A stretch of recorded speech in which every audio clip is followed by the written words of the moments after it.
మంచిదండి. మొట్టమొదటిగా నాకు ఈ అవకాశం ఇచ్చిన ఆ దేవునికి నా నిండు వందనాలు చెల్లిస్తున్నాను. అలాగే అదే రీతిగా మా ఆత్మీయులు, మా సుపరిచితులు ప్రసాద్ అన్నయ్య గారికి నా నిండు వందనాలు. కూడి వచ్చిన సంఘ బిడ్డలకి పేర పేరున ఒక్కొక్కరికి నా నిండు వందనాలు చెల్లిస్తున్నాను.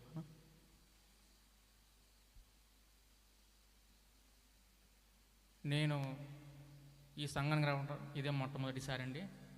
నేను మీకు తెలియకపోవచ్చు, కానీ ఈ కుటుంబం నాకు ఎంతో సుపరిచితం.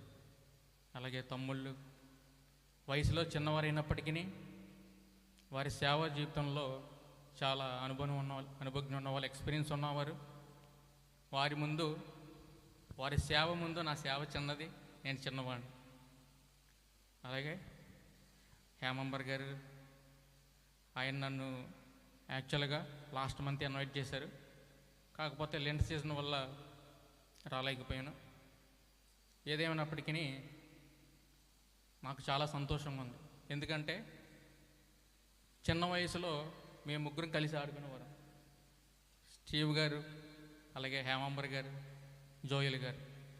ఈ రీతిగా మేమందరం కలిసి దేవుని స్తుతిస్తామని ఎప్పుడు నేను ఊహించుకోలేదు. దేవునికి మహిమ కలుగును గాక. మంచిదండి, వాక్య పఠనంలోకి వెళ్దాం.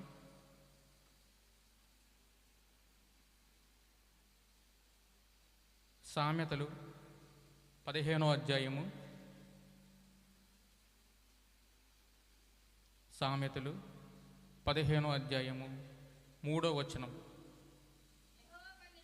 యెహోవా కన్నులు ప్రతి స్థలం మీద నుండును, చెడ్డవారిని మంచివారిని అవి చూచుచుండెను. చాలమ్మ. దేవుడు తన పరిశుద్ధ వాక్యంని దీవించును గాక. ప్రార్థన చేసుకుందాం. మహాపరిశుద్ధుడ, మహోన్నతుడ, నీ పరిశుద్ధ పాదాలకు వందనాలు తండ్రి. ఎక్కడ ఇద్దరు ముగ్గురు నీ నామ పేరట ఉండి స్తుతిస్తారో వారి మధ్యన ఉంటానని సెలవిచ్చిన తండ్రి. ప్రభువా, పరిశుద్ధాత్ముడా, ఇంతవరకు తండ్రి పాటలు పాడించలో తండ్రి, అలాగే ప్రభువా ఆరాధనలో ప్రభువా పరిశుద్ధాత్మ తండ్రి మీరు మాకు తోడే ఉన్నారని నమ్ముచున్నాం. అలాగే ప్రభువా వాక్య పఠనంలో తండ్రి మీరు మాకు తోడు ఉండమని, మాట్లాడేది నేను కాదు ప్రభువా, వాక్యమై ఉన్న దేవుడా మీరే నాతో మాట్లాడమని త్వరగా రానై ఉన్న యేసు నామంలో అడుగుచున్నాం పరమ తండ్రి, ఆమేన్. ఈ వాక్యం మనం చూసినట్టయితే యెహోవా కనులు ప్రతి స్థలం మీదను ఉండును, చెడ్డవారి మీదను మంచివారి మీదను అవి చూచుచుండను. దేవుడు మనల్ని చూస్తున్నాడు. మనం చెడ్డవారైనప్పటికీ, మంచివారైనప్పటికీ, మనం ధనవంతులైనప్పటికీ, పేదవారైనప్పటికీ ప్రతి వారి మీద ఆయన కనిదృష్టి ఉందని ఈ వాక్యం చెబుతున్నది. ఈ మాటలు మనం గ్రహించినట్టయితే ప్రియులారా, దేవుడు మనల్ని చూస్తున్న ఈ వాక్యము మనకు ఎంతో గొప్ప ఆదరణ. విశ్వసించిన వారు మనకైతే ఎంతో గొప్ప ఆదరణ, శక్తి మరియు ప్రోత్సాహము. అదే రీతిగా ఆదికాండం 16వ అధ్యాయము 13వ వచనం. ఆదికాండము 16వ అధ్యాయము 13వ వచనం చదువుకుందాం. అది చూచుచున్న దేవుడు నీవే అను పేరుతో తనతో మాట్లాడిన యెహోవాకు పెట్టెను. ఏలైనగా నన్ను చూచిన వాణి నేనిక్కడ చూచితిని కదా అని అనుకొనెను. చాలమ్మ. ఈ వాక్యము మనం చదువుకున్న ఈ వాక్యము, ఈ వచనము ఎవరు పలికారంటే హాగరు గురించి మీరు వినే ఉంటారు. దైవజనులు వాక్యంలో హాగరు యొక్క కథ గురించి చెప్పే ఉంటారు. అయితే హాగరుకి దేవుడు కనపడడం వలన హాగరు చెప్పని ఈ మాటలు. ఈ హాగరు ఎవరు? సారై యొక్క దాసి. ఈ సారాయికి సుమారు 70 సంవత్సరాలు వచ్చేసాయి. అంటే అబ్రహాముకి సారాయికి మధ్య ఉన్న వయసు డిఫరెన్స్ 10 సంవత్సరాలు. అప్పటికి అబ్రహాము గారికి 80 సంవత్సరాలు. దేవుడు పిలిచినప్పుడు అబ్రహాము గారి వయసు 70 సంవత్సరాలు, మీకు తెలిసిందే. అయితే ఈ సారాయికి 70 సంవత్సరాలు వచ్చేసాయి. ఆమె వృద్ధురాలు కనుక 70 సంవత్సరాలు వచ్చాయి కనుక స్త్రీ ధర్మం కోల్పోయింది కాబట్టి పిల్లలు పుట్టరనే భావన ఆమెకి కలిగింది. అయితే దేవుడు అబ్రహాము కనపడి నీ సంతానాన్ని అభివృద్ధి చేసి ఆకాశ నక్షత్రంలో చేస్తానని చెప్పాడు. అయినప్పటికీ సారా అబ్రహాముకి తన బానిసైన హాగర్ని ఇచ్చింది. అబ్రహాముకి బానిసైన అయిన హాగర్ని ఇవ్వడం ఏంటి? సారా సొంత భార్య.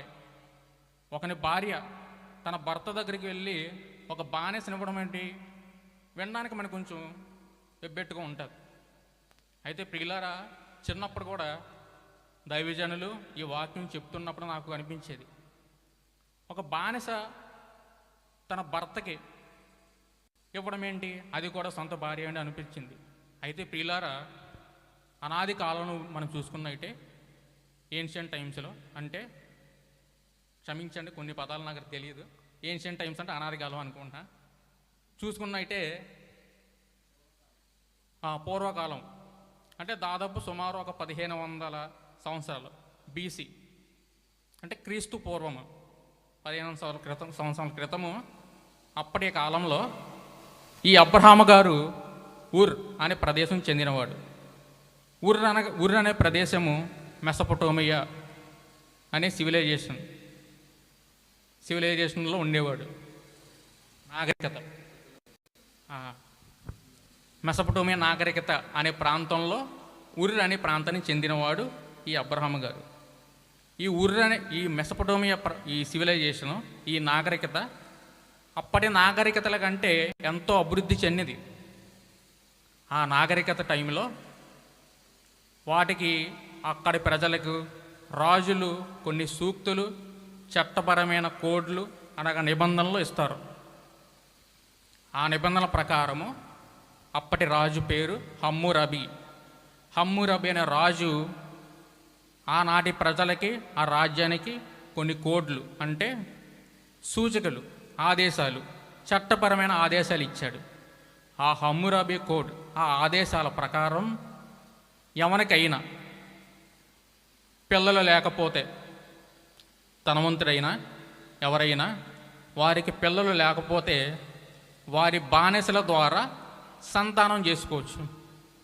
వారి బానిసల్ని చేసుకుంటే వారి బానిసలుగా పుడతారు చూడండి పిల్లలు, వారి పిల్లలు వారి సంతానాలుగా పిలువబడతారు.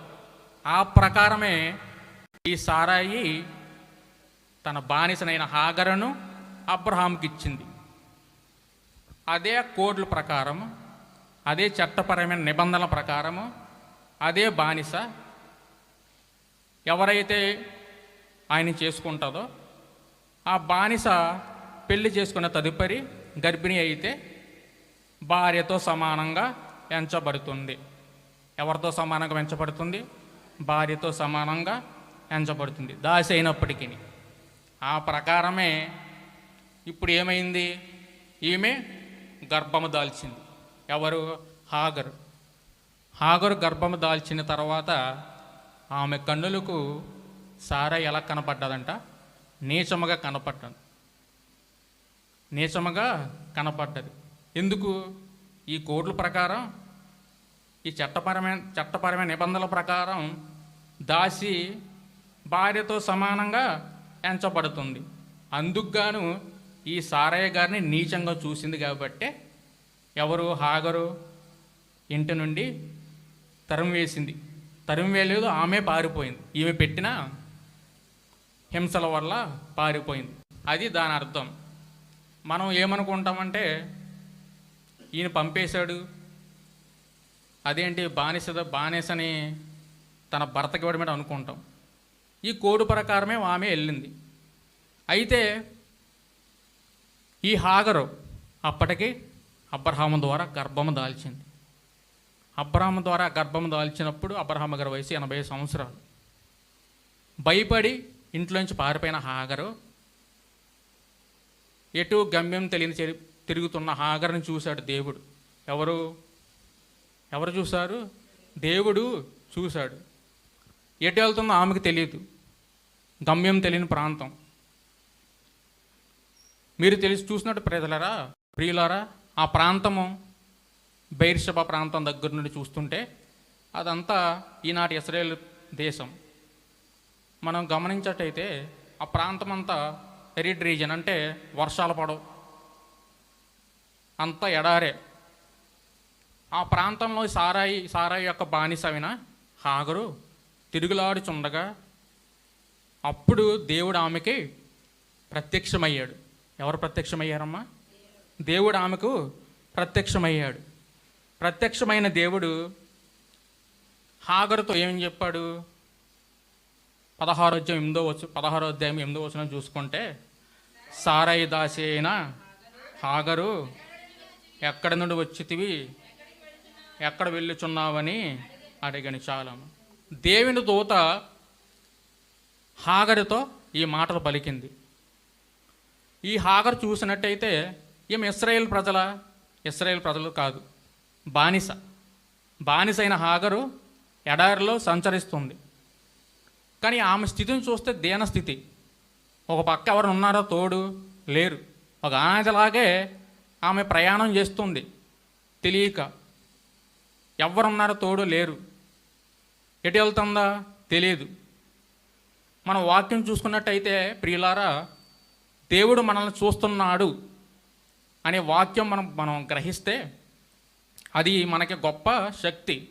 ఆ ప్రకారమే ఈ చూస్తున్న హాగర్ మీద జాలిపడి దేవుడు హాగర్ని చూసి జాలిపడి ఆమెకు ప్రత్యక్షమయ్యాడు. దేవదూత, దేవుని దూత అక్కడ ప్రత్యక్షమైంది. హాగర్ మీద జాలిపడి దేవుని దూత అక్కడ ప్రత్యక్షమైనది. అయితే ఈ హాగరు బానిసతత్వం నుండి బయటికి పారిపోయింది. అబ్రహాము దగ్గర బానిసగా ఉన్న ఈ హాగరు బానిసత్వం నుండి బయటికి పారిపోయింది. ఎవరి దగ్గరికి చేరిందంటే, ఎడారిలో గమ్యం తెలియక ఒక అనాథలాగా తిరుగుతున్న ఆమెను దేవుడు ప్రత్యక్షమయ్యాడు. దేవుడు ప్రత్యక్షమయ్యి ఆమె జీవితాన్ని మార్చాడు. ఈ వాక్యం మనం చాలాసార్లు దైవజనులు చెప్తుండగా వినే ఉంటాం. అయితే అబ్రహాము దగ్గర నుంచి పారిపోయిన ఈమె హాగరు చూస్తే, ఈ అబ్రహాముకి ఒక వాగ్దానం ఇచ్చాడు దేవుడు. ఏమని? నీ సంతానాన్ని అభివృద్ధి చేసి ఇసుకరేణు వలె ఆకాశ నక్షత్రంలో చేస్తాను అన్నాడు. అది ఎవరికి ఇచ్చిన వాగ్దానం? అది అబ్రహాముకి ఇచ్చిన వాగ్దానం. ఇక్కడ చూసినట్టయితే ప్రియులారా, అనాథగా వచ్చిన హాగరు ఆమె దేవుడు ఎవరి ద్వారా అబ్రహాన్ని ఆశీర్వదిస్తా అన్నాడు? ఆమె సొంత భార్య ద్వారా పుట్టిన వాడినే వాగ్దాన పుత్రుడని చెప్పాడు. ఆయన్నే వారసులుగా చేస్తున్నాడు, కానీ దాసికి పుట్టిన దాన్ని కాదు. ఇక్కడ మనం చూసుకున్నట్టయితే ప్రియులారా, అబ్రహాముకి అయితే ఎటువంటి వాగ్దానాలు, ఎటువంటి ఆశీర్వాదాలు ఇచ్చాడో అదే ఆశీర్వాదాలు కూడా బానిసైన హాగర్కి ఇచ్చాడు. ఇక్కడ చూసినట్టయితే దేవుడు ఎంతో కరుణామయుడు. ఎందుకంటే సొంత కుమారుడికి ఇవ్వాల్సిన ఆశీర్వాదాలు కూడా బానిస కుమారుడికి కూడా ఇచ్చాడు. అంటే దేవుని ఎడల మన కనుదృష్టి ఉంటే ఆయన కనుదృష్టి మన మీద కూడా ఉంటుంది. మన దృష్టి కూడా దేవుని మీద ఉండాలి. ఇప్పుడు యేసుప్రభువారు హాగర్ని చూశారు. పాత నిబంధనలో యెహోవా తండ్రి దేవుని చూశాడు. ఎవరిని చూశాడు? హాగర్ని చూశాడు. హాగర్ని చూశాక అప్పుడు ఈ మాటలు అందామె, చూచుచున్న దేవుడు నీవే అను పేరు ఆయనకు పెట్టాను. ఎల్ రోయి అంటే చూచుచున్న దేవుడు అనే పేరు ఆమె దేవునికి పెట్టింది. ఈ వాక్య ప్రకారం చూస్తే కనపడిన దేవుడు హాగర్ యొక్క జీవితాన్ని మార్చాడు. ఒక అనాథిని, ఒక దాసిలా ఉన్నదాన్ని చెప్పాలంటే వారి వాగ్దాన ప్రకారం వారి సంతానం కూడా అభివృద్ధి చేస్తానని చెప్పాడు. మనం చూసుకున్నట్టయితే ఆమెకి తర్వాత ఎవరు పుట్టారు? ఇష్మాయిల్ గారు పుట్టారు. ఇప్పటికీ చూసుకున్నట్టయితే అరబ్ దేశాలు ఉన్నాయి కదండి. అరబ్ దేశం మొత్తం 7 దేశాలు ఉన్నాయి అరబ్ దేశాలు. వారందరూ ఇష్మాయిలు సంతానమే వారంతా. వారిని దీవించాడు దేవుడు. అలాగే ఇజ్రాయేల్ని దీవించలేదా? ఇజ్రాయేల్ వారిని కూడా ఇంకా ఎక్కువ దీవించాడు. మనం వాడుతున్న ప్రతిదీ ల్యాప్టాప్లోని సెమీ కండక్టర్ల నుంచి మన తాగే కూల్ డ్రింకులు అన్నీ యూదులు తయారు చేసినవే. కోకోకోలా అన్నారు పేరు ఎప్పుడన్నా మీరు? కోకోకోలా అది యూదులది. ఈ ల్యాప్టాప్లు ఉన్నాయి కదండి, ల్యాప్టాప్లో ఇంటెల్ అని ఉంటుంది, అది కూడా యూదులే. హ్యావ్లెట్ పక్కాడు హెచ్పి కంపెనీ, అది యూదులదే. అలా యూదుల్ని అయినా అభివృద్ధి చేశాడు. అదే ప్రకారము బానిసకు పుట్టినవాడు ఎవడు? ఇష్మాయిలు. ఆమెను కూడా అతన్ని కూడా వారి సంతానం కూడా అభివృద్ధి చేశాడు. ఈ వాక్యం చూసినట్టయితే ప్రియులారా, మనము కూడా మన విశ్వాస జీవితంలో కొన్ని కష్టాలు వస్తాయి.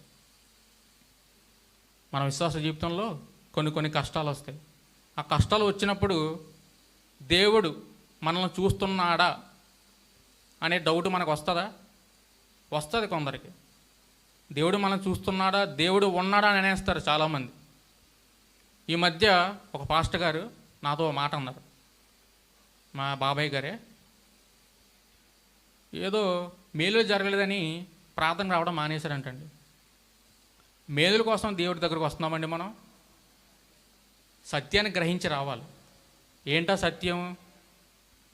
సత్యము మనల్ని స్వతంత్రంగా చేస్తానని చెప్పాడు దేవుడు. సత్యము మనల్ని స్వతంత్రులుగా చేస్తుంది. దేని నుండి స్వతంత్రంగా చేస్తుంది? పాపము నుండి. యేసు ప్రభువారి రక్తం ద్వారా మన పాపాలు క్షమించబడి నమ్మితే యేసు ప్రభువారిని లేపినట్టు దేవుడు కూడా ఆయన వచ్చినప్పుడు మనల్ని లేపుతాడు నమ్మితే మనము పరలోక రాజ్యం సంపాదించుకుంటాం. అది దేవుని యొక్క సువార్త అనేది. ఎంతసేపు మేలులు కాదండి. అలాగని చెప్పి దేవుడు మేలులు చేయడం, అద్భుతాలు చేయడం అంటే చేస్తాడు. సమయం పడుతుంది. అబ్రహాం గారి పరిస్థితి చూద్దాం. 75 సంవత్సరాలు పిలిచాడు. 75 సంవత్సరాలు పిలిస్తే ఎప్పుడు పుట్టాడు? 100 సంవత్సరాలు పుట్టాడు. ఇప్పుడు యూదుల్లో ప్రవక్తలు తీసుకుంటే అందరికంటే ఎవరు ఎక్కువ అద్భుతాలు చేశారు? పాత నిబంధనలు చూసుకుంటే మోషే గారే అందరికంటే ఎక్కువ అద్భుతాలు చేశాడు. అబ్రహాం గారు అద్భుతాలు చేశాడు ఎక్కడన్నా? ఎక్కడ ఉండదు. కానీ అబ్రహాం గారు యూదులకి మూల పురుషుడు, క్రైస్తవులను మనకు కూడా విశ్వాసులకు తండ్రి. ఈ విశ్వాసం అనే దానికి అర్థం ఏంటంటే, విశ్వాసం అంటే ఓపిక. విశ్వాసం అంటే ఇప్పుడు ఆ ఇంగ్లీష్ పదం పేషెన్స్ అంటే ఓపిక ఉంటుంది. సహనం అలాగే నిరీక్షణ. విశ్వాసం అంటే కూడా నిరీక్షణ. ఇప్పుడు అబ్రహాం గారు ఇంచుమించు 25 సంవత్సరాలు వెయిట్ చేశాడు. 75 సంవత్సరాల నుంచి 100 సంవత్సరాలు. ఎంత గ్యాప్? 25 సంవత్సరాలు. ఈ 25 సంవత్సరాల్లో అదే పరిస్థితి మనం ఉంటే ఒకసారి ఆలోచించండి. ఆయన అక్కడ మెసొపొటామియా ఊరు నుంచి ఆ ప్రదేశాన్ని వదిలేసి ఎక్కడికి వచ్చాడు? హారానికి వచ్చాడు. తర్వాత హారాన్లో వాగ్దానం చేశాడు. తర్వాత కనానికి వెళ్ళమన్నాడు. ఈ మెసొపొటామియా అనే సివిలైజేషను, ఈ నాగరికత చుట్టూ ఉన్న నాగరికతల కంటే, ప్రాంతాల కంటే ఎంతో అభివృద్ధి చెందింది. మనకే దేవుడు కనబడి ఎవరికైనా ఎగ్జాంపుల్ చెప్తున్నారు. ఉదాహరణ, మీరు ఈ వెస్ట్ గోదావరి వదిలేసి శ్రీకాకుళమా విజయనగరం వెళ్ళిపోమంటే వెళ్తారండి? దేవుడు కనబడి చెప్పడం కానీ మాట 50% ఏమో ఆనందం ఉంటుంది. ఏమని? దేవుడు కనపడ్డాడని. మరి ఇంకో 50% ఆస్తులు వదిలేయాలా, ఈ ప్రాంతాన్ని వదిలేయాలనా అన్న బాధ ఉంటుంది. కానీ అబ్రహాం గారు అలా చేశాడా? యావత్తు వదిలేసి ఎంతో అభివృద్ధి చెందిన ఆ ప్రాంతం, ఆ మెసొపొటామియా ప్రాంతము, చదువుకున్న వాళ్ళు తెలుస్తుంది ఈ మాట. ఎంతో అభివృద్ధి చెందిన సివిలైజేషన్ అది, ఆ నాగరికత. అది వదిలేసి తెలియని ప్రదేశానికి ముందుకు సాగిపోయాడు. ఎవరు? అబ్రహాం గారు. అంటే సజోయినింగ్ ఫెయిత్ అంటారు. అంటే ముందుకు సాగిపోయే ఫెయిత్. ఒక విశ్వాసం అబ్రహాం గారి. దేవుడు ఏది చెప్తే అది చేశాడు. అయితే మానవ శరీరం ధరించిన మనం కొన్ని సమయాల్లో కొన్ని క్లిష్ట పరిస్థితుల్లో టెంప్ట్ అవుతూ ఉంటాం, పరిస్థితులు తగ్గట్టు. ఆ ప్రకారమే సారయ్య గారు ఏంటి ఎంత లేట్ అయిందని చెప్పి దేవుడు వాగ్దానం చేసినా కూడా ఆయన హాగర్నే ఆమె దగ్గర పంపాడు. హాగర్ గారు కూడా ముసలోడు కాబట్టి ఏమనలేక ఏదో నీ ఇష్టం అన్న టైపులో ఆయన సాగిపోయాడు. ఇది చూసినట్టే ప్రియులారా, ఇప్పుడు హాగరు అనాథలో వచ్చిన హాగర్ని ఏం చేశాడండి? దేవుడు అభివృద్ధి పరిచాడు. దేవుడు ఆమెను చూశాడని నమ్మకం ఆమెకు ఉంది. అలాగే మనం కూడా విశ్వాస జీవితంలో దేవుడు మనల్ని చూస్తున్నాడు, ఆయన కనుదృష్టి మన మీద ఉంది, మన పైన ఉందని మనం నమ్మితే మన కష్ట సమయాల్లో కూడా ఆ విశ్వాసంతో మనం ముందుకు సాగుతాం. ఇక్కడ చూసినట్టయితే ప్రియులారా, యేసు ప్రభువు గారు శరీర రూపం దాల్చిన దేవుడు. ఆయన 12 మంది శిష్యులను ఏర్పరచుకున్నాడు. హాగర్ని ఎలా అయితే చూశాడో, ఎలా పరిశీలించాడు దేవుడు, అదే ప్రకారము ఆ 12 మంది శిష్యులను కూడా ఆయన చూసి ఆయన ఎంచుకున్నాడు.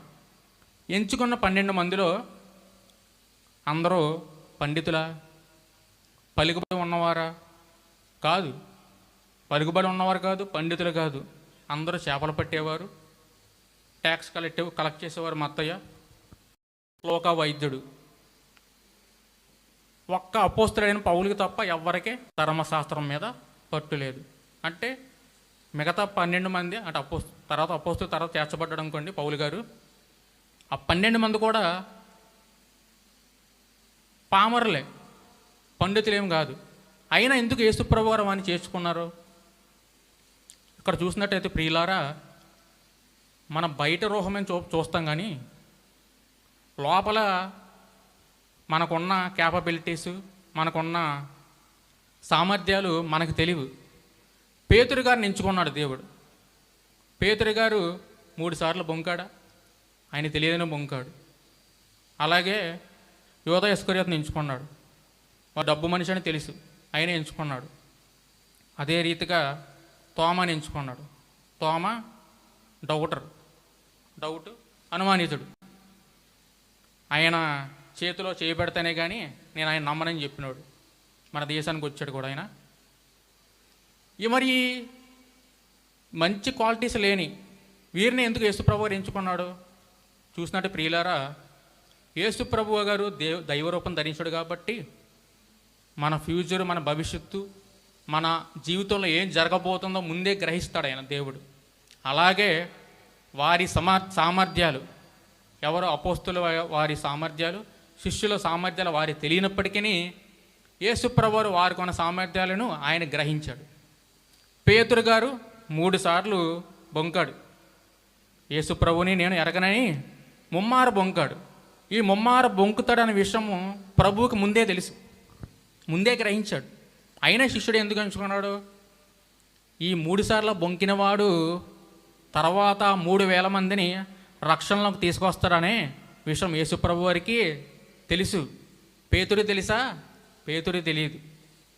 ఈ చూసినట్టయితే ప్రియులారా, ఈ వాక్యాన్ని దేవుడు మనల్ని చూస్తాడనే నమ్మకం, విశ్వాసం మనకు ఉంటే మన కష్ట జీవితంలో కానీ మన నష్ట జీవితంలో కానీ ఎటువంటి పరిస్థితి అయినా మనం ధైర్యంగా ముందుకు కొనసాగుతాం. ఏదో మేలు జరుగుతాయని ప్రభువు నమ్ముకుంటాం కాదు. మనకు ఉండే నిరీక్షణ ఏంటండి? పరలోక రాజ్యము మన నిరీక్షణ. అలాగని చెప్పి దేవుడు మేలుడు చేయడా? చేస్తాడు. ఆయన సమయం తీసుకుంటాడు. 430 సంవత్సరాలు వెయిట్ చేశారు యూదులు. ఎక్కడ?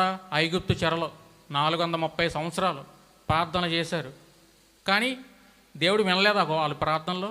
విన్నాడు, కానీ సరైన సమయం చూసి మోషేను వారి దగ్గరికి పంపించాడు. మనకి వాక్యం చూసినట్టు ప్రియులారా, హాగరు జీవితాన్ని మార్చిన దేవుడు మన జీవితాన్ని మార్చలేడా? మారుస్తాడు. హాగరు దేవుడు తనను చూసిందని నమ్మింది, చూసింది. యేసుప్రభు వారు తన శిష్యుల జీవితాలు చూశాడు. అలాగే నీ జీవితం, నా జీవితం చూడలేడా? చూస్తాడు. దేవుడు మనల్ని చూస్తాడా? చూస్తాడు. అదే రీతిగా దేవుని చూసే కన్నులు మనం కలిగి ఉన్నామా? దేవుడు మనం చూస్తాడంటే చూస్తాడని నమ్ముతున్నాం. మనము కూడా దేవుడిని చూసే కన్నులను మనం కలిగి ఉన్నామా? ఆధ్యాత్మికమైన కన్నుల దృష్టి మనం కలిగి ఉన్నామా? ఒకసారి పరీక్షించుకోవాలి. ఆధ్యాత్మికమైన దృష్టి అంటే విశ్వాసము. హాగర్నైతే ఎలాగైతే ఆ ఎడారిలో చూసి దీవించాడో, హాగర్నే కాకుండా హాగర్ సంతాన్ని దీవించాడో, అలాగే దేవుడు చూస్తున్న దేవుడు మనల్ని కూడా చూసి మన పరిస్థితుల్లో మన కష్టాల్లో కూడా మనల్ని దీవిస్తాడని మనం నమ్మాలి. అదే విశ్వాసము, అదే ఆధ్యాత్మికమైన దృష్టి. అయితే యేసు ప్రభు గారు మత్తయి సువార్త 6వ అధ్యాయం 22వ వచనంలో ఒక మాట చెప్పారు. చదవండమ్మా. మత్తయి సువార్త 6వ అధ్యాయము 22వ వచనం. దేహమునకు దీపము కన్నే కనుక ఈ కన్ను తేటగా ఉన్నలా ఈ దేహమంతయు వెలుగుమయమై ఉండును. నీ కన్ను చెడ్డదైతే నీ దేహమంతయు చీకటిమయమై ఉండును. చాలమ్మా. దేహమనకు కన్ను వెలుగు. అయితే యేసుప్రభు వారు ఇక్కడ 2 చూపులు చెప్తున్నారు. మొదటిది ఒక చూపు అటువంటిది మంచి చూపు. మంచి చూపు అనేది వెలుగుతో పోల్చాడు. చెడ్డ చూపు అనేది చీకటితో పోల్చాడు. యేసు ప్రభు వారు ఆయన జీవితకాలం ఈ బ్రతుకున్నప్పుడు, సువార్త ప్రకటిస్తున్నప్పుడు, ఈ కపర్నహూములో కానీ ఆ యోదయలో కానీ ఆయన సువార్త ప్రకటిస్తున్నప్పుడు ఆయన చాలా అద్భుతాలు చేశారు. ఆయన చేసిన అద్భుతాలు ప్రత్యక్షంగా ఉన్నాయి, పరోక్షంగా కూడా ఉన్నాయి. ప్రత్యక్షంగా చేసిన అద్భుతాలు అంటే ఇప్పుడు లాజర్ని బయటకు రా అని పిలిచాడు నోటి ద్వారా. ఆ నోటి మాట ద్వారా ఆ లాజరు బయటకు వచ్చాడు. అలాగే బెతస్త కోనేరు దగ్గర 38 సంవత్సరాలు వ్యాధితో బాధపడుతున్న అతను ప్యారలైజ్డ్, అంటే అతని కాళ్ళు చచ్చిపడిపోయి ఉన్నాయి. అతన్ని నోటి మాట ద్వారా లెగమని చెప్తే అతను స్వస్థపరచబడ్డాడు. నేను చెప్పే ఈ ఆత్మీయమైన దృష్టి ఏంటంటే, ఆధ్యాత్మికమైన దృష్టి, స్పిరిచువల్ ఐస్ ఏంటంటే విశ్వాసమైన దృష్టి. యేసుప్రభు చేసిన అద్భుతాల్లో కొన్ని విశ్వాసం ద్వారా స్వస్థపరచబడుతున్నారు. ఇది చూసినట్టయితే మత్తయి సువార్త 9వ అధ్యాయం 22వ వచనం చూసినట్టయితే, మత్తయి సువార్త 9వ యేసు వెనకకు తిరిగి ఆమెను చూసి, కుమారి ధైర్యముగా ఉండుము, నీ విశ్వాసము నిన్ను బాగుపరచని చెప్పగా ఆ గడియ నుండి ఆమెకి బాగుపడెను. 12 సంవత్సరాలు రక్తస్రావంతో బాధపడుచున్న స్త్రీని యేసుప్రభు గారి అంగీని ముట్టుకుంటే నేను బాగుపడతానని విశ్వాసంతో ముట్టుకుంది. ఇక్కడ యేసుప్రభు గారు చెప్పారు మాట, నీ కన్ను తేటగా ఉండేలా. చదవండమ్మా వచనం.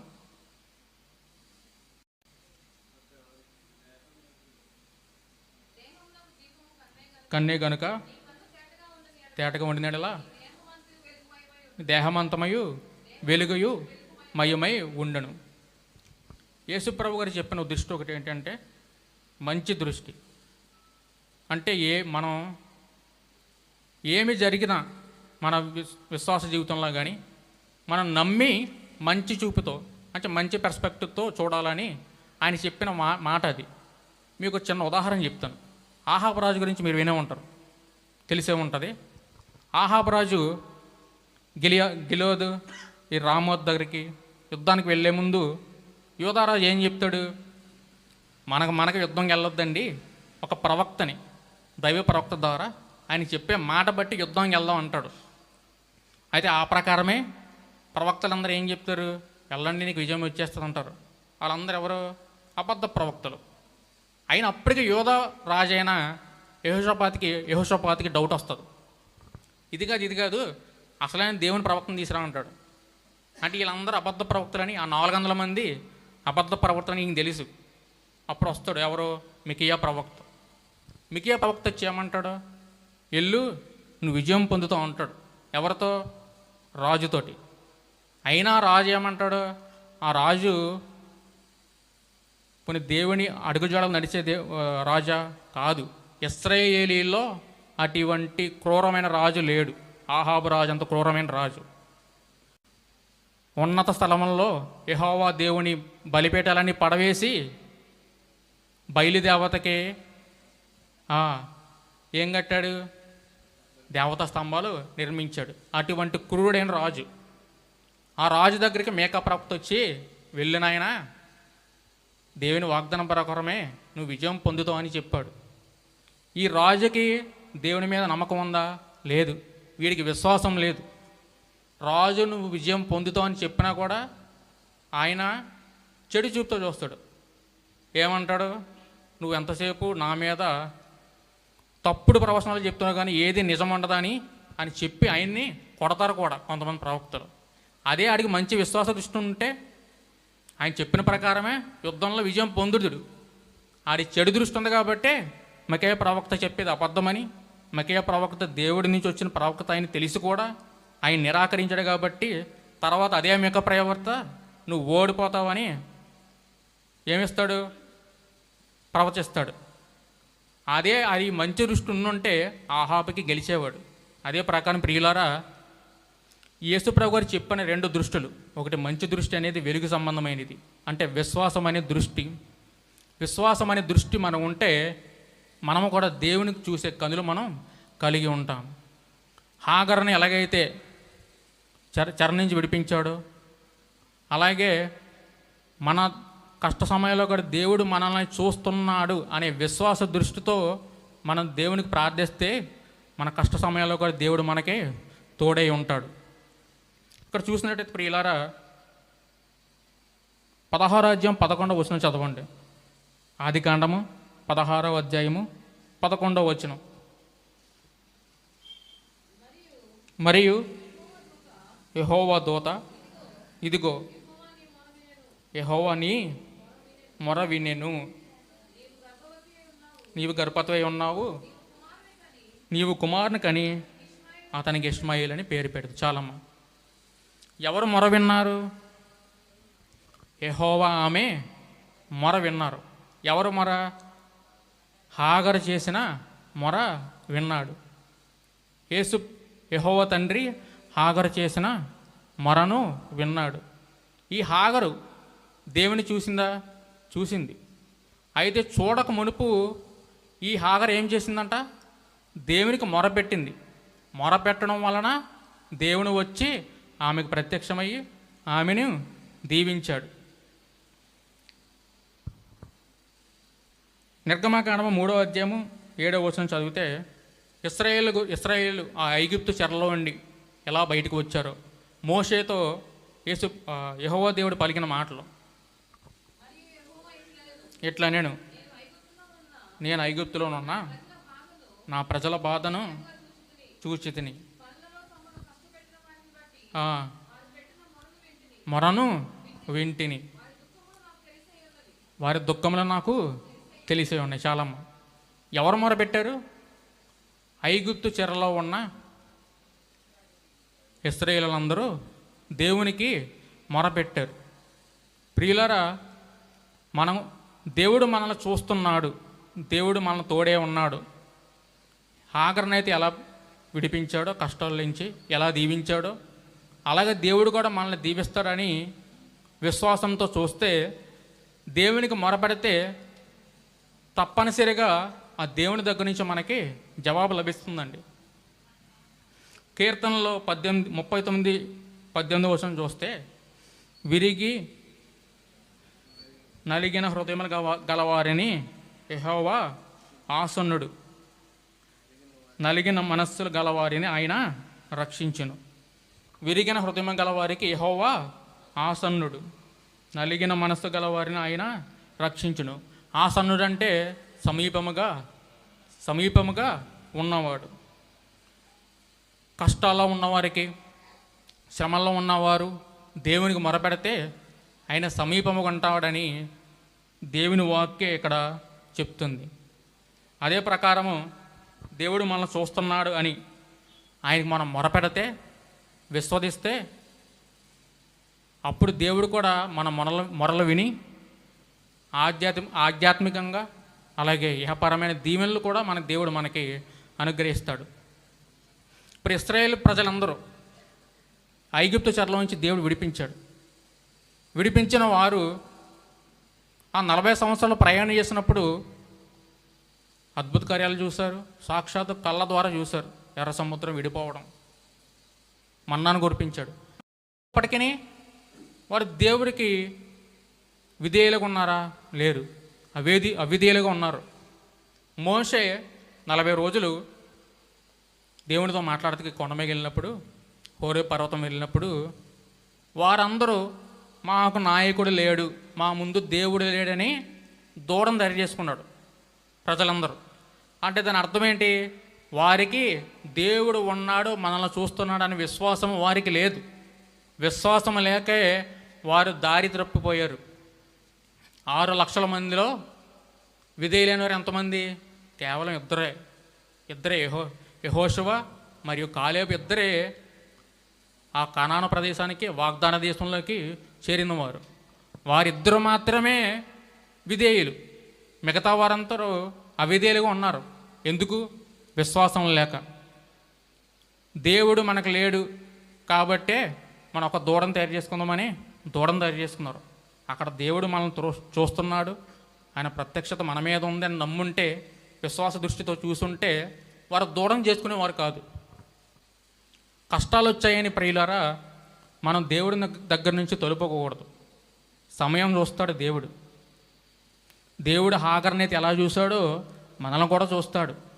అటువైతే మనం కూడా విశ్వాసం అనే దృష్టి కలిగి ఉండి దేవుడు మనల్ని చూస్తానన్నాడని ఎరిగి విశ్వాసంతో దేవుని మొరపడితే దేవుడు కూడా మనకి ప్రత్యక్షమవుతాడు. కళ ద్వారానో లేకపోతే సేవకుల ద్వారానో మనకి వాగ్దానం ఇస్తాడు. అలాగే ప్రియులారా, ఇప్పుడు ఈ హాగర్ని అయితే ఎలాగైతే దీవించాడో మనల్ని కూడా దేవుడు అదే రీతిగా దీవిస్తాడు. హాగర్ అక్కడ ఏమి చేసింది? మొరపెట్టింది. మొర అనగా ప్రార్థన. మొర ఇంగ్లీష్లో ఏముంటుంది? క్రై అని ఉంటుంది. అంటే వేదనతో ప్రార్థించింది అని అర్థం. కష్టాలు వచ్చినప్పుడు మనం వేదనతో ప్రార్థించాలి. కన్నీటి ప్రార్థన సమస్త కష్టాలను తీరుస్తుందంట ఒక భక్తుడు చెప్పాడు. అయితే కన్నీటి ప్రార్థన ఎవరు చేస్తారో? స్త్రీలే చేస్తారు, పురుషులు చేయరు. నేను చూసినంత మటుకు. అంతేనా దగ్గర? మా సంఘంలో కావడంటుంది, పేతురు గారు 3 సార్లు బొంకాడు. 3 సార్లు బొంకని అతను 3000 మందిని ఒకే రోజు రక్షణలోకి తీసుకొచ్చాడు. మరి ఆ రోజుల్లో అప్పటి పాపులేషన్ ప్రపోర్షనాలిటీ బట్టి చూసుకుంటే అదే ఈ రోజునైతే 10 రెట్లు యాడ్ చేయొచ్చండి. 3000 మంది 30,000 మంది అంటే మాటల. ఈ మాట చెప్తే మా సంఘస్థలో కావాలంటుందండి, 30 సంవత్సరాల నుంచి చచ్చి ఉందండి, ఇక్కడ మగవాళ్ళు వస్తలేదు అంటుంది. మగవాళ్ళు వస్తలేదు, ఆడవాళ్ళు వస్తున్నారు అంటుంది. అది మన తప్పమ్మ. అది నువ్వు ప్రార్థన చేస్తే కన్నీరు విడిచి ప్రార్థన చేస్తే మన భక్తి జీవితం చూసి, మన విశ్వాసం చూసి వారు మారి ప్రార్థనకు వస్తారు. ఏదైనప్పటికీ దేవుడి చేతిలో ఉంటుంది. అది 30 సంవత్సరాలు అయింది, మగవాళ్ళు వస్తలేదండి, ఇన్ని సంవత్సరాలు అంటుంది ఆవిడ. మన బట్టే ఎవరన్నా విశ్వాసంలోకి రావాలి. యేసుప్రభు గారు చెప్పారు, యేసుప్రభు వారిని మన హృదయంలో ప్రభు అని తలుచుకున్నవాడు ఆయన మీద విశ్వాసం ఉన్నట్టు కాదు, మన విశ్వాసం క్రియల్లో చూపించాలి. అది ఆ వాక్యం చూపిస్తాను మీకు. నేను చెప్పాను అనుకుంటారు. యాకోబు పత్రిక 2వ అధ్యాయం 14వ వచనం నేనే చదువుతున్నాను. నా సహోదరులారా, క్రియలు లేనప్పుడు ఎవడైనాను తనకు విశ్వాసము కలదని చెప్పని యెడల ఏమి ప్రయోజనము? అట్ట విశ్వాసం అతనిని రక్షింపగలదా? క్రియలు లేకుండా విశ్వాసం అనేది వేస్ట్. ఇప్పుడు ఇశ్రాయేలు ప్రజలు అరణ్యంలో దేవుడు నడిపిస్తున్నప్పటికీ 10 ఆజ్ఞలు ఇచ్చాడు. 10 ఆజ్ఞలు ఇచ్చితే కొండమీదకి వెళ్తే దేవుడు లేడని చెప్పి ఏం చేశారు? దూరం దారి చేసుకున్నారు. దేవుడిని తొలగిపోయారు విశ్వాసం లేక. విధేయులుగా నడిచారా? లేదు. దేవుడు మన జీవితాల్లో అద్భుత కార్యాలు చేస్తాడు, కాదంటలేదు. కొన్నిసార్లు సమయం వస్తుంది. అలా అని చెప్పి దేవుడి నుంచి తొలగిపోకూడదు, దూరం అయిపోకూడదు. నిరీక్షణ ఉండాలి. ఆ నిరీక్షణే నీకు ఎంత ఓపిక ఉందో, నీకు ఎంత నిరీక్షణ ఉందో, ఆ నిరీక్షణ నీ విశ్వాసాన్ని పెంచుద్ది. ఆ నిరీక్షణ అబ్రహాముకు ఉంది కాబట్టి అబ్రహాము విశ్వాసులకు తండ్రి అయ్యాడు. 30 సంవత్సరాలు వెయిట్ చేశారంటే మాటలు కదండి. మనం ఏదో ఊరికి చెప్పేసుకుంటాం, కానీ అది కూడా మంచి లైఫ్ అనిపించి అతను ఆ ప్రదేశాన్ని వదిలి కనాన దేశంకి వచ్చాడు. ఎడారి, ఏంటి చెట్లు ఉంటాయంటే ప్రయాణంలో, ఆ ప్రయాణంలో ఎక్కడ చెట్లు ఉంటాయి? ఉండవు. ఆ ఎడారిలోనే ఆ టెంట్లు వేసుకుంటా, గుడారాలు వేసుకుంటూ అలా ప్రయాణించాడు. మన జీవితాల్లో కష్టాలు వచ్చినప్పుడు ఎక్కువ ప్రార్థిస్తామా? సుఖాలు ఉన్నప్పుడు ఎక్కువ ప్రార్థిస్తామా? కష్టాలు ఉన్నప్పుడు ఎక్కువ ప్రార్థిస్తామా? సుఖాలు ఎక్కువ ప్రార్థిస్తామా? మన కష్టాల్లోనే మన విశ్వాసం ఎటువంటిదో తెలుస్తుంది. మన కష్టాల్లో ఉండే విశ్వాసము మన సుఖాల్లో ఉండే విశ్వాసం అంత గొప్పది కాదు. అందుకే పౌలు భక్తుడు అంటాడు, నేను ఎప్పుడైతే బలహీనుడునో అప్పుడే బలవంతుడును. అయితే ప్రియులారా, దేవుడు మనల్ని చూస్తున్నాడు అనే దృష్టి మనం కలిగి ఉండి మనకు ఆ ఆధ్యాత్మిక దృష్టితో మనం కూడా ఆయన చూస్తే మనకు కూడా కష్టాలు పోతాయి, అలాగే ఆత్మీయ ఫలాలు కూడా మనం పొందుకుంటాం. అయితే మరో దృష్టి గురించి మీకు ఒక వచనం చూపిస్తాను. హెబ్రీలకు రాసిన పత్రిక 4వ అధ్యాయము 13వ వచనం. మరియు ఆయనకు దృష్టికి కనబడని స్పష్టము ఏది లేదు, మనం ఎవరికి లెక్క అప్పచెప్పాల్సి ఉన్నదో ఆ దేవుని కన్నులకు సమస్తము మరుగులేక తేటగా ఉన్నది. అంటే ఆయన దృష్టి ప్రతి వారి మీద ఉంది. ఆ రెండో పదం చూసుకుంటే మనం ఆయనకు లెక్క అప్పచెప్పాలి. ఈ మాట దేనికి సూచిస్తుంది? లెక్క అప్పచెప్పడం అనేది దేనికి సూచిస్తుంది? మన లెక్క దేవునికి ఎప్పుడు అప్పచెప్పాలి చెప్పండి? ఎప్పుడు? మన దేవునికి ఎప్పుడు లెక్క అప్పచెప్పాలి? ఆయన రెండో రాకడలో వచ్చినప్పుడు మనం చేసిన పనులు బట్టి మనకి తీర్పు తీస్తాడు. అంటే దేవుని దృష్టి నుండి తప్పించుకునే మనుషుడు, నరుడు ఎవ్వడూ లేడు. ఆ లెక్క నుండి మనం తప్పుకోవాలంటే ఏం చేయాలి? యేసు ప్రభువు మన రక్షకుడని అంగీకరించి ఆయన అడుగుజాడల్లో నడిచి ఆయనకి విధేయుడిగా నడిస్తేనే మనం ఆ తీర్పు నుంచి బయటికి వస్తాం. తీర్పులోనికి తేబడము. తీర్పులోనికి తేబడకూడదంటే యేసు ప్రభువు వారిని మన సొంత రక్షకుడిగా అంగీకరించి ఆయన అడుగుజాడల్లో నడవాలి. రక్షకుడు అని నమ్మితే సరిపోదమ్మా. రక్షకుడని, ఆయన మన రక్షకుడని, మన పాపాల కోసం చనిపోయాడని మనం నమ్మితే సరిపోదు. క్రియలు ఉండాలి. అదే చెప్తున్నాడు దేవుడు అక్కడ. ఆయన దృష్టి అందరి మీద ఉంటుంది. అప్పుడు మనం ఏం చేయాలి? లెక్క అప్పచెప్పాలి. అంటే మనం ఒంటరిగా ఉన్నప్పటికీ, అందరిలో ఉన్నప్పటికీ మన క్రియలను అలా చూస్తాడు, ఆయన చూస్తూ ఉంటాడు. చిన్న ఉదాహరణ ఎగ్జాంపుల్ చెప్తాను. ఒక చిన్న పిల్లోడికి బాటిల్ నిండా షుగర్ ఇచ్చారనుకోండి, షుగర్ తినొద్దురా అని అంటాం. షుగర్ తినొద్దురా అని చెప్తాం. ఆడు వింటాడా? విండో. ఎప్పుడు విండో? ఎవరు చూడనప్పుడే తింటాడు. గద్దించిన తల్లి చూస్తుండగా తింటాడా? తినడు. గద్దించిన తల్లి చూస్తుండగా తింటాడా? తినడు. తల్లి ఉంది కాబట్టి తల్లికి భయపడి చేయడం మానేస్తాడు. అదేవిధంగా ప్రియులారా, దేవుడి దృష్టి మనమై ఉందని నమ్మితే, మీరు నమ్మినా నమ్మకపోయినా యెహోవా దృష్టి, వాక్య ప్రకారం దేవుని దృష్టి అందరి మీద ఉంటుంది. దేవుడు మనల్ని చూస్తారని ఆ రకంగా మనం నమ్మితే మనం పాపం కూడా చెయ్యము. భయభక్తులతో విధేయులుగా ఆయన అడుగుజాడల్లో నడుచుకుంటాము. అంటే ఆత్మీయ ఫలమైన ఆత్మ సంబంధమైన ఫలాలే కాదు, ఇహ సంబంధమైన ఫలాలు కూడా అందుకుంటాం. ఆత్మ సంబంధమైన ఫలాలు, ఆత్మీయమైన మేలులంటే పరలోక రాజ్యం సంబంధించినవండి. మన నిరీక్షణ దేని గురిండి? యేసుప్రభు గురిండే. ఆ నిరీక్షణ బట్టే కదా దైవజనులు ప్రతి మంగళవారం స్టీవ్ గారు అలాగే సిస్టర్ గారు వారి వారి ప్రాంతాల్లో ఎందుకు తిరిగేది? వీధి సువార్త ప్రకటించేది దేనికి? ఆయన ఏం చెప్పాడు? సర్వజనులకి, సర్వలోకానికి వెళ్ళి సమస్త జనులకు సువార్తను ప్రకటించమన్నాడు. ఆ మాట ప్రకారమే వీరందరూ ప్రతి ఆదివారం మంగళవారం ఆ వీధి సువార్తను ప్రకటిస్తున్నారు. దేని గురండి?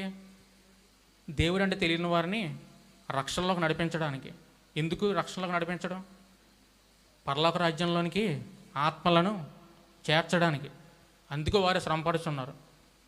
మొన్న ఒక వీడియో పంపించారు సహోదరులు, నాకు చాలా బాధేసింది. ఆయన అట్టి రీతిగా కొట్టడం అనేది చాలా తప్పు. సిస్టర్ గారి మీద కూడా చేసుకున్నారు. అంటే ఇన్ని బాధలు ఉండి కూడా ఆయనకు అవసరం ఏంటండి? ఒక ఆదివారమే సంఘంలో ఉండి సేవ చేయొచ్చు కదా. ఒక ఆదివారమే సంఘంలో ఉండి సేవ చేయొచ్చు కదా. ఎందుకు? ఆత్మలను రక్షించాలని. దేని గురించి నిరీక్షణ? పరలోక రాజ్యం. మన మెయిన్ ఎయిమ్ ఏంటి? మన మెయిన్ ఎయిమ్ ఏంటి? పరలోక రాజ్యం. అంతేగాని ఇహపరమైన మేలు గురించి కాదు. దేవుని నమ్ముకుంటే డబ్బులు వస్తాయి, దేవుని నమ్ముకుంటే మేలు వస్తాయని కాదు. యేసుప్రభు వారు కూడా భూమి మీదకి వచ్చినప్పుడు నేను మెస్సైనా అంటే ఎవరు నమ్మలేరు. మెస్సైనని చెప్పాడు. ఆయన రాజ్య సువార్త దేవుని గురించి రాజ్య సువార్తను ప్రకటించాడు. ఈ రాజ్యం అనుకుంటే శిష్యులతో పాటు కొంతమంది ఏమనుకున్నారు? మెస్సయ్య కదా, రోమా ప్రభుత్వం నుండి మనల్ని విడిపిస్తాడు, ఇశ్రాయేలు రాజ్యం స్థాపిస్తాడని అనుకున్నారు. ఆయన మాట్లాడింది ఏ రాజ్యం గురించి? శాశ్వతమైన రాజ్యం గురించి, పరలోక రాజ్యం గురించి మాట్లాడాడు. ఎవ్వరు ఆయన్ని నమ్మలేదు. శిష్యులు కూడా ఆయన నమ్మారా? నమ్మలేదండి. ఎప్పుడు నమ్మారు? ఆయన అప్పగించబడిన తర్వాత లేచాక ఓహో పునరుద్ధానపు శక్తి, రిజరెక్షన్ గురించి ఆ శక్తి తెలుసుకొని ధైర్యంతో సువార్త ప్రకటించారు. అదే ఆ పునరుద్ధానం గురించి వారు ఎరుగుంటే ఆయన విడిచి వెళ్ళేవారు కాదు. అంటే అప్పటి వరకు ఒక రాజులా చూశారు. అంటే ఇహపరమైన రాజు అని, ఈ మెస్సయ్య ఈ రోమా ప్రభుత్వం నుంచి ఇశ్రాయేలుని విడిపిస్తాడు అని. కానీ ఆయన రాజ్యం ఈ లోక సంబంధమైన రాజ్యం కాదు, పరలోకం గురించి అని మాట్లాడాడు. ఈ వాక్యం చూసుకున్నట్టయితే ఈ ఇశ్రాయేలు ప్రజలు 40 సంవత్సరాలు ప్రయాణించి అవిధేయులుగా నడుచుకున్నారు. విధేయులుగా నడుచుకున్న వారు ఎవరు? యెహోషువ మరియు కాలేబు. నడుచుకున్న వారిద్దరూ కనానును చేరుకున్నారు. వాగ్దాన స్థలమైన దేశమైన కనానును పాలు తేనెలు ప్రవహించే ఆ దేశాన్ని వారు చేరుకున్నారు. ఎందుకు వీరిద్దరే చేరుకున్నారు? ఎందుకు? నిరీక్షణ, ఓపిక, విశ్వాసం మరియు విధేయత. మనము కూడా మన జీవితాల్లో ఆయన మనం చూస్తున్నాడు అని నమ్మి అదే విశ్వాస దృష్టితో ఆయన్ని చూస్తే, ఆయన మనల్ని చూస్తున్నాడని మనం నమ్ముతాం.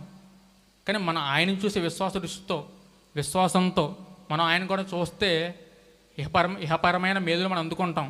అదే రీతిగా రెండో మాట ప్రకారం ఈ హెబ్రీయులు రాసిన పత్రిక 4వ అధ్యాయము 13వ వచనం, ఆ మాట, మరియు ఆయన దృష్టికి కనబడని ఏదియో లేదు, మనం ఎవరికి అప్పచెప్పుతున్నదో ఆ దేవుని కన్నులకు సమస్తము మరుగులేక తేటగా ఉన్నది. ఈ వాక్య ప్రకారం చూస్తే దేవుడు మనల్ని చూస్తున్నాడు, ఆయనకే మనం లెక్కప్ప చెప్పాలి అనే భయం మనం కలిగి ఉండాలండి. దేవుడు చూస్తాడు, మన కష్టాల్లో మనకి విముక్తి దయచేస్తాడు, సహాయం చేస్తాడు కష్టాల్లో.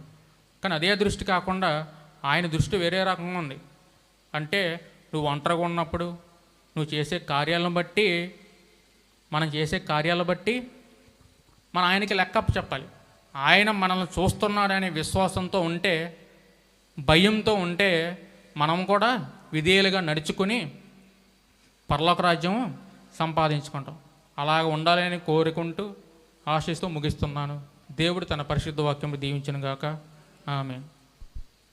మరి క్షమించండి, ఇదే మొదటిసారి నేను వాక్యం చెప్పడం. అంటే మా చర్చిలో చెప్తాను కానీ బయట చెప్పండి, ఇదే మొదటిసారి. కొన్ని తెలుగు పదాలు మనకి అంతగా ఆ సంస్కృతపరమైన పదాలు నేర్చుకోవాలి. అది ఉండే కొద్దీ నేర్చుకుంటాను. దైవజనులు మరి ఎంతో ప్రేమపూర్వకంగా మనం ఆహ్వానించారు. మరి దైవజనులకి నాకు నిండు వందనాలు. అలాగే బ్రదర్ హేమంబర్ గారికి, అలాగే ముంగమూరి స్టీవ్ గారికి, అలాగే మా మ్యూజిక్లో మా గురువులు, ఆయన మా గురువు, మొదటి గురువు స్టీవ్ గారు, ఈయన మా రెండో గురువు. ఈయన కూడా హృదయపూర్వక వందనాలు. కూడి వచ్చిన సంఘస్థులు ఒక్కొక్కరికి పేరు పేరున నా నిండు వందనాలు. నాకు ఈ సమయం ఇచ్చిన దైవజనులకి మరొకసారి వందనాలు. సమయాన్ని ఆయన అప్పగిస్తున్నాను. దేవుడు తన పరిశుద్ధ వాక్యం దీవించిన గాక. ఆమేన్.